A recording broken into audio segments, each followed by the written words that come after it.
Thế bên thế lại. Thì nó thao rồi. Thiên này cái mù. Cái nó mà lót giòn là nó. Nó cái này nè. Ô lò mà. Mua bắt cá mua. Cái con này. Đó. Là chấm men nó đi đây. Tốn nó. Rồi lúc hảo thế cái nó mà sườn tàu lúc cái tàu này. Chỉ ua tụ. Để té này, muốn lót té. Lót té cả. Cho đắt lầu cho một lót té chứ.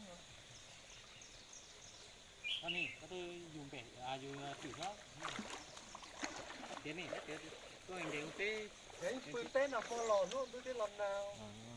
Phong có Tôi bị té mà phải làm nào đấy à? con tàu với mấy sẽ trồng xe tao no lên trồng Chịu không? với những cam con rồi tá. Ta quý một tá xì tiền.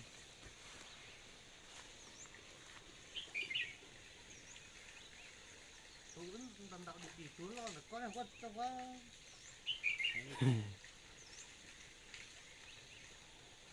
Thì mà mình có còn cho có.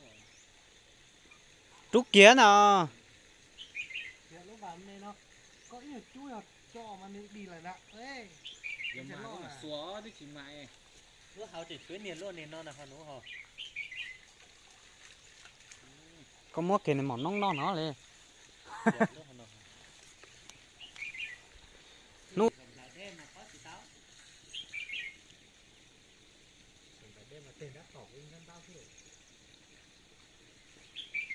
Tao cứ nó mà tao tí. nó tê thòng nó lo nó sáu tên chơi chỉ ya ta nhỏ để bà đây to chơi chỉ trâu luôn Những nó mấy chuyện tàu quả đê đấy.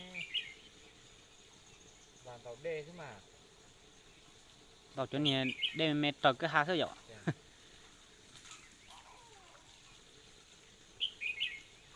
Thì mình chỉ cho đây chỉ mai thôi. Chặt cho mà. Nó được khó vào chuẩn cái này và rồi chúng lo rất gì nè. cái tụi mẹ Rồi mẹ no xí mà. bông đấy Cái mẹ mình tao.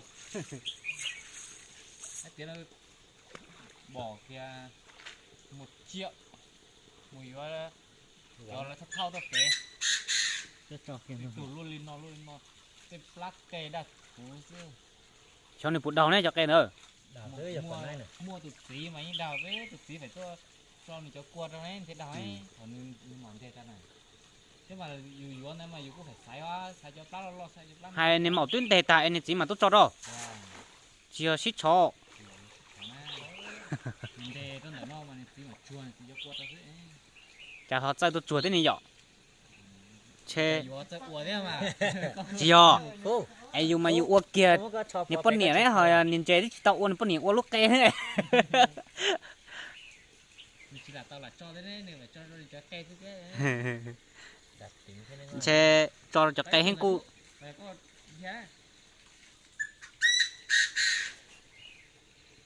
thế đây thì mình của tôi nó chỉ lần tao thích thì nó